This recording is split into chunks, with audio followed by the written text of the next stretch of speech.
Quels sont les enjeux de l'intelligence artificielle pour les juristes d'entreprise? On en parle tout de suite avec mon invitée, Anna-Catherine Bénard-Lotz, responsable de la commission numérique de la FJE. Anna-Catherine, bonjour. Bonjour Arnaud, merci beaucoup de m'avoir invité sur ce plateau. Alors, on va parler des enjeux de l'intelligence artificielle pour les juristes d'entreprise. Tout d'abord, comment les juristes d'entreprise doivent-ils appréhender l'intelligence artificielle?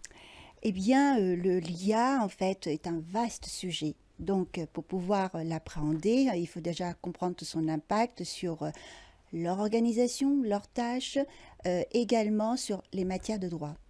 Et donc, les juristes d'entreprise doivent appréhender l'IA comme un outil puissant et complexe, et donc qui va avoir des impacts sur les questions éthiques et juridiques. Et pour cela, il faut comprendre tout ce cadre de gouvernance éthique.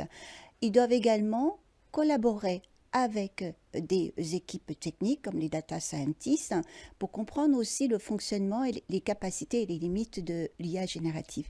Et enfin, faire de l'IA générative, c'est aussi savoir identifier les risques potentiels liés à l'utilisation de l'IA. Voilà, l'objectif, c'est aussi de trouver un équilibre entre la technicité et, et la capacité humaine à analyser son potentiel. On voit qu'il y a plein d'enjeux autour de cette question pour les juristes d'entreprise. On va essayer d'être concret.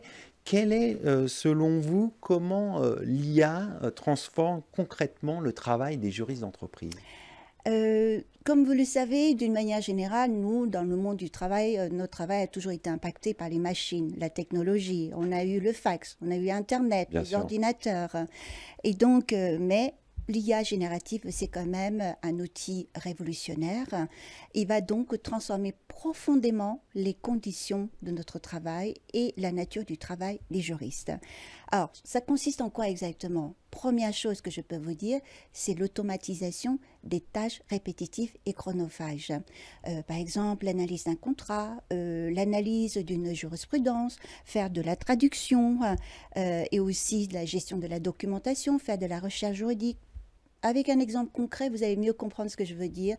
Avant, on mettait énormément d'heures avec des analyses très minutieuses des contrats, mais avec l'IA générative, nous allons pouvoir identifier en très peu de temps, en toute rapidité, les clauses qui sont potentielles, les risques évidents également, et aussi en plus, l'avantage des IA génératives, ça nous aide aussi à avoir les modifications très rapidement. Et tout ça, c'est extrêmement important pour les juristes d'entreprise, d'autant plus qu'on est dans un moment où il y a beaucoup de changements. Tout à fait, parce que nous sommes toujours dans un monde de productivité, de performance, il faut sans cesse avancer très rapidement, et l'IA générative va répondre à ce besoin de rapidité et de vitesse.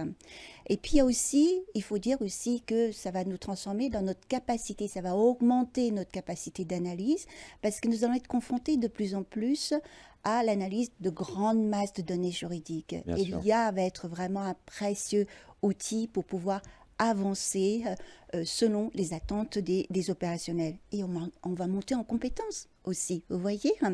Et également, si vous voulez, derrière, on va dire, OK, on va avancer vite, on va avoir plus de temps maintenant pour créer de la valeur ajoutée dans notre fonction.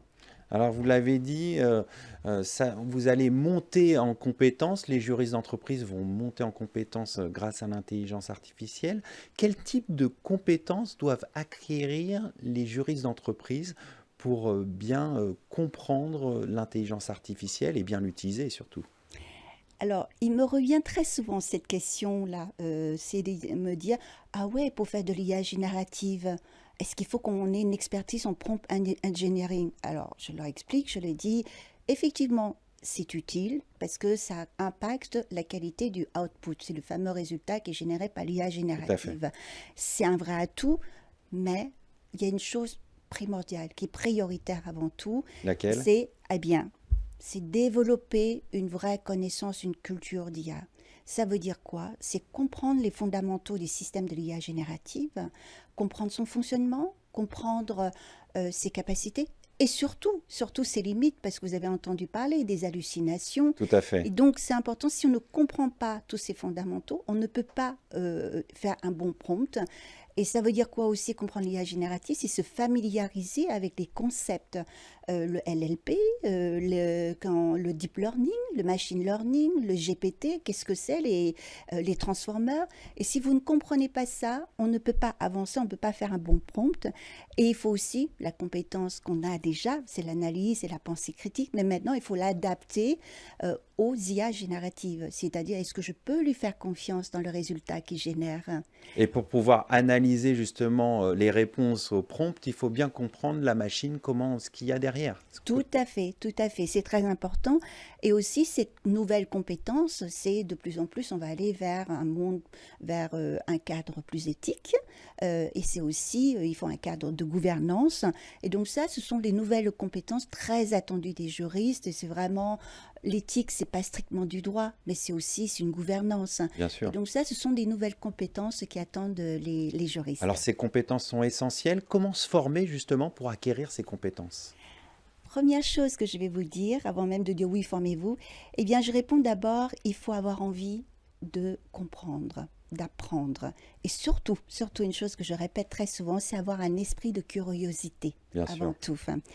Et d'ailleurs, en ce qui concerne la formation, vous savez, le fameux rapport qui a été remis en mars 2024 par la commission interministérielle sur l'IA, eh bien, un des chantiers prioritaires, c'est la formation.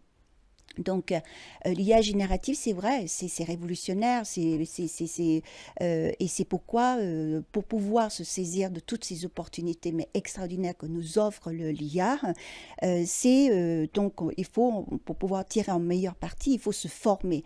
Moi-même, comme je vous ai dit, je me forme à une formation certifiante de chef de projet en IA et je n'en tire que le bénéfice. Qu'est-ce qu'on apprend dans ces formations rapidement? Alors, j'ai des modules de gestion de projet, méthode Scrum, Prince, il y a aussi Agile, le Design Thinking. Et ensuite, j'ai deux modules très techniques qui est le langage Python et le LLP. Parce que Donc quand oui, on en fait de effet, c'est l'IA, à il la faut... fois varié et technique. Tout à fait, c'est de la gestion de projet. Et vous allez voir, la gestion de projet va être de plus en plus présente dans les compétences des juristes. Donc, comment on se forme? C'est très facile parce que vous avez beaucoup, beaucoup de formations en ligne qui sont gratuites. Voilà. Après, on peut aussi s'inscrire à des newsletters, voir aussi plein d'études, des études éditées par les consultants. Récemment, il y a la dernière étude qui est parue, c'est l'étude de PwC qui paraît en juillet, qui est très intéressante, qui délivre encore un très riche enseignement actualisé sur les besoins et le positionnement des directions juridiques dans les projets d'IA générative. Ensuite, on peut rejoindre des réseaux professionnels où on va s'échanger nos retours d'expérience. On peut participer à des ateliers pratiques. J'avais animé pas mal d'ateliers au sein de la FGE. Tout au début de l'année 2023, il y a eu un succès monstrueux parce que tout le monde avait envie de comprendre. Mais en même temps, l'idée, c'est pas donner un expert. L'idée, c'est savoir comment je vais transformer mon métier. Alors, la formation, on a vu que c'était crucial. Au-delà des compétences, c'est tout le métier qui pourrait évoluer. Est-ce que le rôle du juriste d'entreprise va évoluer avec l'intégration de l'IA, selon vous? Notre métier de juriste d'entreprise, on n'a pas attendu l'IA pour évoluer. Notre métier est un métier en constante évolution. Ce métier est né des besoins du monde de l'entreprise. Et le monde de l'entreprise est en constante évolution. Et évoluer, c'est aussi répondre aux besoins évolutifs de l'entreprise. Et donc, comment est-ce qu'on va évoluer? Eh bien, effectivement, ce qu'on va faire, c'est surtout, on va devoir en fait modifier pas mal comment dire, notre façon de travailler, parce qu'il y a des Bien tâches sûr. qu'on ne fera plus. Par exemple, lire une jurisprudence. Est-ce que demain, par exemple, je donne un exemple de juriste en propriété intellectuelle, quand on fait une recherche d'antériorité, il faut avoir dans une main 10-15 de jurisprudence et dans l'autre main l'analyse stratégique. Eh bien, grâce à l'outil d'IA, on peut déjà s'aider de l'outil IA pour faire de la synthèse de jurisprudence. On gagne, au lieu de Donc passer c'est un temps 3 heures, précieux qui est à gagné tout avec à cette fait, outil. tout à fait. L'analyse de contrat, de la recherche documentaire. Donc, vous voyez, tout ça, ce sont vraiment des choses qui vont pouvoir nous aider à nous évoluer vers des tâches beaucoup plus stratégiques. Bon, en résumé, l'IA offre plein d'outils pour le juriste d'entreprise et avec ça, son rôle va forcément évoluer. Tout à fait, je confirme parce que c'est vrai, on est encore au stade de fonction support. On dit souvent que juriste et fonction support, ce n'est pas vrai. On évolue de plus en plus vers un rôle stratégique. On va être de plus en plus dans l'analyse des problématiques très complexes du monde de l'entreprise. Et on ne peut pas maintenant s'amuser à aller passer son temps à lire de la jurisprudence, à passer 10 heures à lire un contrat. Ces temps-là vont être gagnés grâce à l'IA générative. Et ces temps qu'on a gagnés vont nous permettre d'être plus business partner. On va conclure là-dessus. Merci d'être venu sur notre plateau. Merci beaucoup Arnaud de m'avoir invité.